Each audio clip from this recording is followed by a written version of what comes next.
증인, 네, 저 문건 증인이 작성했다고 했죠. 맞습니다. 거기 사망을 보면, 네. 사망이 아니라 제일 아래쪽을 보면 국가 비상 입법기구 관련 예산을 편성할 것이라는 내용이 있습니다. 네. 저 내용이 왜 필요했습니까? 예, 요것은 아까 잠깐 제가 언급을 하긴 했는데 요걸 작성하기 전에 대통령께서 평소에 하신 말씀이 떠올랐습니다. 그게 뭐냐면 다시 한번 말씀드리면 정부 여당에서 민생 관련한 입법 법안 그리고 경제 살리기 관련 법안 이런 것들을 비롯해 가지고 한 100여 건이 거대 야당에 막혀 가지고 이게 정지가 돼 있는 상태다.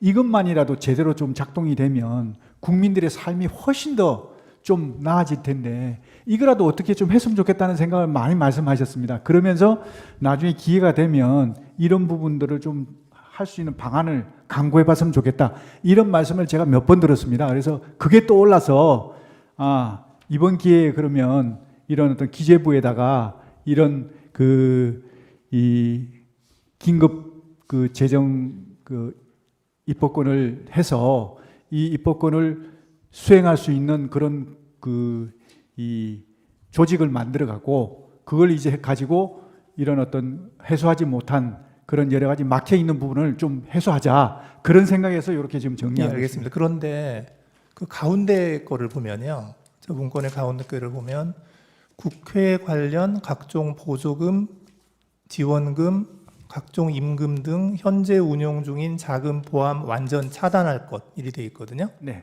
그런데 지금 증인이 말씀하시는 그런 입법을 하려면 결국 국회가 해야 되는데 입법은 국회가 하는 거니까 그런데 가운데 거는 왜 쓰셨어요? 저거는 국회를 정지시키겠다는 아닙니다. 뜻인데. 이 국회 관련된 상황이 아니고 국회를 통해서 지원되는 단체가 있습니다. 그런 단체의 보조금, 지원금 이런 것들을 차단하라는 그런 뜻이죠.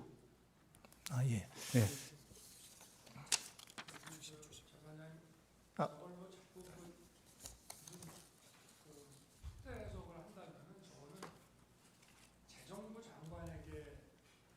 얘기할 사안은 좀 아닌 것 같습니다. 예를 들어서 저거를 국회의 존재를 부정하고 뭐 하는 그런 내용이라면은 저거는 기재부 장관이라는 거는 국회가 만든 예산을 그 예산 범위, 예산의 틀 내에서 무슨 일을 하는 것인데 저거를 만약에 굉장히 아주 극도의 정치적인 차원으로 이해를 한다면은 저거는 더구나 계엄에 대해서 반대를 하는 기재부 장관에게 줄 내용은 저는 아닌 것 같습니다. 그래서 기재부 장관에게 주무부처 장관이 저런 거를 전달했다 그러면은 저거는 좀 어떤 예산의 틀 안에서 한다는 취지로밖에 보지 않을 수 없는가 하는 게 저도 지금 문건을 보면서 갖게 되는. 근데 저기에 보면 생각입니다. 네.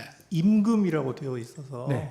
월급 주지 말라는 그 뜻인데. 임금은 아까 전에 잠깐 말씀드렸는데 임금비 이런 개념이 아니고 임금 중에 사실은 이게 불법 임금들이 많다고 얘기를 들었습니다. 그러니까 인원들을 뻥튀기 한다든지 또 없는 인원을 이렇게 해서 한다든지 이런 부정적으로 나가는 임금 이런 어떤 것들을 색출해서 차단해야 되겠다 이런 개념이었습니다. 이게 결국은 저런 거 아니겠습니까? 저 잠깐. 네네. 네, 잠깐만요. 혹시 갑제 2호층 포고령 가지고 계신 분 있으면 좀 보여주시죠.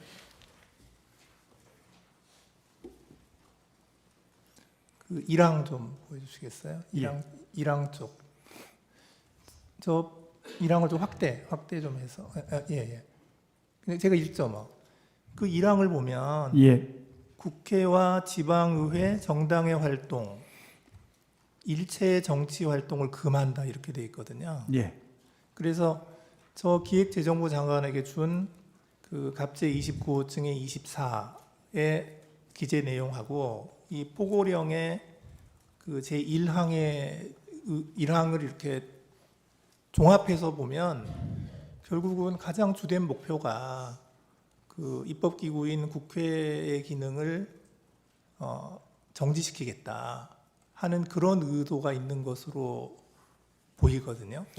저는 솔직히 그렇게까지 하진 않았습니다. 이건 제가 아까 말씀드렸지만 국회의 기본적인 입법 활동은 당연히 존중돼야 되고 보장돼야 된다고 저는 생각하고 있습니다. 그렇기 때문에 다만 정치 활동은 이거는 여러 가지 그 정치 활동을 빙자해서 국가 체계를 문란하게 할 수 있으니까 이런 활동은 좀 어떻게 제한시킬 필요가 있다. 이런 판단에서 정리한 것이지 어떤 입법 활동까지 맡겠다 이런 것은 아니었다. 저는 그렇게 말씀드릴 수 있습니다. 예, 그리고 그 아까 주신문에서 말씀하실 때 증인께서 국회에 병력을 투입시킨 이유가 국회 봉쇄나 침투가 아닌 국회 질서 유지였고 따라서 처음부터 국회를 봉쇄할 아무런 계획도 없었다. 이렇게 말씀하셨어요. 네. 그렇게 말씀하신 거 맞죠? 네. 그런데 실제로 보면 국회의장께서도 그 출입구로 못 들어가서 담을 넘어서 들어갔고, 그리고 일부 국회의원들께서는 그 차단한 병력들이 그 진출로를 열어주지 않아서 국회에 못 들어간 그런 경우도 있었거든요. 그래서 증인께서 말씀하시는 거하고 달리 실제로는 국회 봉쇄가 목표가 아니었나 하는 그러한 정황들이 많이 보이는데 그 점은 어떻게 생각하십니까? 네, 재판관님 말씀 존중합니다. 그런데 저는 생각이 좀 다른 게 말씀하신 대로 제가 만약에 봉쇄를 했다 그러면 국회의장님이 담을 넘어가서는 안 됩니다. 담을 넘어갈 수 없어야 맞는 겁니다. 봉쇄라는 개념 자체는요, 손에 손잡고 정말 울타리를 다 에워싸서 한 사람도 들여보내지 않는 것이 봉쇄입니다. 그런데 정말 많은 사람들이 담을 넘어갔다고 그러더라고요. 그건 봉쇄가 안 됐다는 겁니다.